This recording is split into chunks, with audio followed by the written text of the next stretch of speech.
Bonjour à toutes et à tous.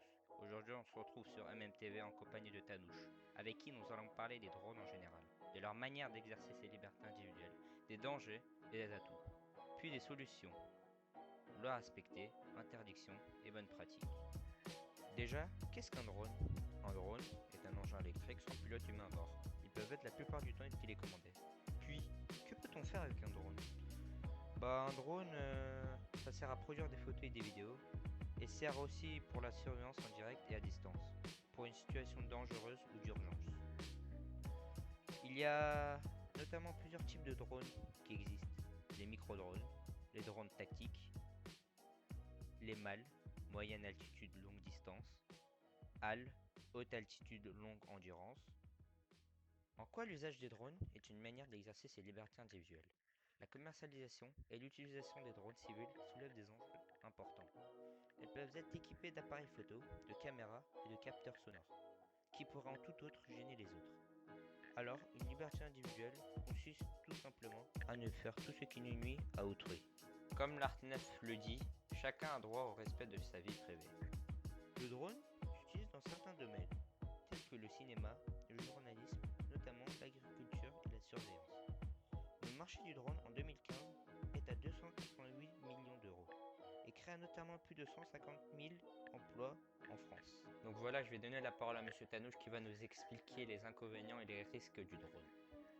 Bonjour, je m'appelle Tanouche. Donc là, je vais vous parler des atouts de cette nouvelle technologie. Il existe de nombreuses possibilités avec les drones. Il faut également mentionner que les drones sont des compléments pour les satellites, mais beaucoup plus pratiques, notamment lors de prises d'images. Les drones civils sont de plus en plus utilisés pour les zones difficiles d'accès comme les endroits jugés dangereux ou encore les villages inondés. Les drones facilitent l'accès à tous les sites grâce à leur qualité de vol, de stabilité et de maniabilité. Exemple, mission d'inspection de bâtiments et répondre aussi aux besoins de ses clients. QCS, service utilise la technologie des drones pour réaliser des diagnostics de structures de toiture. Vu que maintenant je vous ai parlé des atouts de ces technologies, maintenant je vais vous parler des risques et les dangers du drone.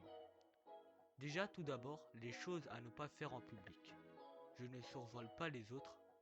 Je respecte les hauteurs maximales du vol. Je ne perds pas mon drone de vue et je n'utilise mon drone de vue et je ne l'utilise pas la nuit. Je respecte la vie privée d'autrui en ne diffusant mes prises sans droit auteur. Tout d'abord, je respecte la vie privée des autres, de ne pas espionner des gens sans leurs accords.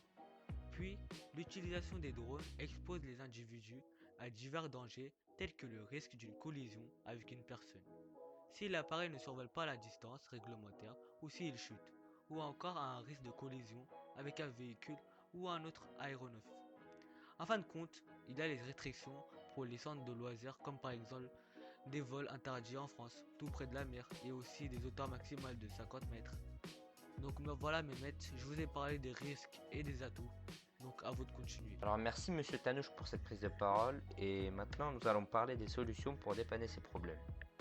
En ce qui concerne les solutions, nous avons l'article 226.1 du Code civil qui dit que toute atteinte à l'intimité d'autrui sera punie d'un an d'emprisonnement et d'amende de 45 000 euros. Il y a aussi l'atteinte au droit d'auteur, car le drone est la plupart du temps équipé d'un appareil photo et pourra ainsi participer à la reproduction d'une image protégée sans autorisation.